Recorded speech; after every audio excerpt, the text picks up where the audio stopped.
Lionel মেসির বয়স এখন ৩৮। ২ দশকেরও বেশি সময়ের ফুটবল ক্যারিয়ারে বহু শিরোপা, বহু গল্প আর অসংখ্য আবেগঘন মুহূর্তের জন্ম দিয়েছেন তিনি। কিন্তু সেই দীর্ঘ ক্যারিয়ারের সবচেয়ে খারাপ অধ্যায় নিঃসন্দেহে তার প্যারিসে কাটানো সময়। বার্সেলোনা ছাড়তে চাচ্ছিলেন না মেসি, সেটাই ছিল তার ঘর, পরিবার, গড়ে তোলা শহর। কিন্তু ক্লাবের অর্থনৈতিক বিপর্যয়ে বাধ্য হয়েই বিদায় নিতে হয়েছিল তাকে। এরপর কাঁদতে কাঁদতেই বিদায় বলেছিলেন। মাত্র ৪৮ ঘন্টার মধ্যেই নাম লেখান পিএসজিতে, যেন না চেয়েও এক অনাকাঙ্ক্ষিত সম্পর্কের শুরু।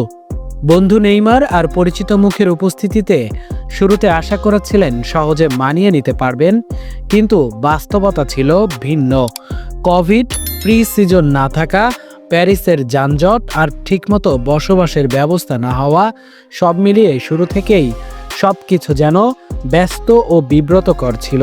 সেই সময় মেসি বলেছিলেন, পিএসজিতে আমি ব্যক্তিগতভাবে খুবই অখুশি ছিলাম, উপভোগ করতে পারিনি। ২ মৌসুমে গোল পেয়েছেন কম, পারফরম্যান্সেও ছিল না বার্সার সেই পুরনো ছায়া, সমর্থকরাও ছিলেন হতাশ, সম্পর্ক ছিল ভঙ্গুর, এমনকি শেষ দিকে নিজ দলের সমর্থকদের দোয়াও শুনতে হয়েছে তাকে।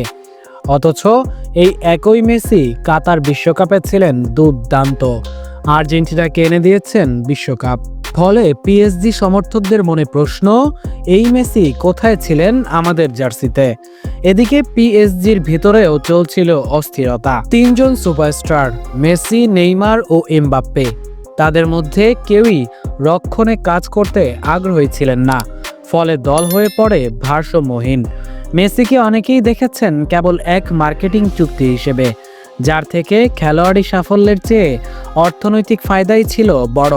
পিএসজির সঙ্গে শেষ পর্যন্ত মেসি চুক্তি নবায়ন করেননি। পিএসজিও তাকে রাখার ব্যাপারে আগ্রহ হারিয়েছিল। আলাদা হয়ে যাওয়া তাই ছিল একদম স্বাভাবিক। তবে শেষ পর্যন্ত বিচ্ছেদ দুপক্ষের জন্যই আশীর্বাদ হয়ে যায়। মেসি গিয়েছেন মায়ামিতে, পেয়েছেন তার পছন্দের পরিবেশ আর পরিবারের সঙ্গে সময় কাটানোর সুযোগ।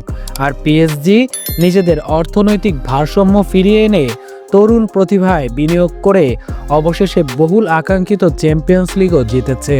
রবিবার ক্লাব বিশ্বকাপ ম্যাচে মুখোমুখি হবে ইন্টার মায়ামি ও পিএসজি।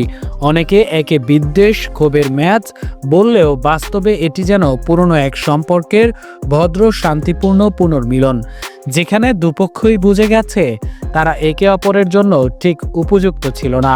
তাই তো ৩৮তম জন্মদিনে পিএসজির এক্স অ্যাকাউন্ট থেকে মেসিকে শুভেচ্ছা জানিয়ে সঙ্গে লেখা হয়, রবিবার দেখা হবে। সত্যি বলতে এটি হয়তো ফুটবল ইতিহাসের সবচেয়ে ভুল রিবাউন্ড, অর্থাৎ প্রতিঘাত সম্পর্ক, কিন্তু বিচ্ছেদটি হয়েছে সত্যিই আশীর্বাদ স্বরূপ।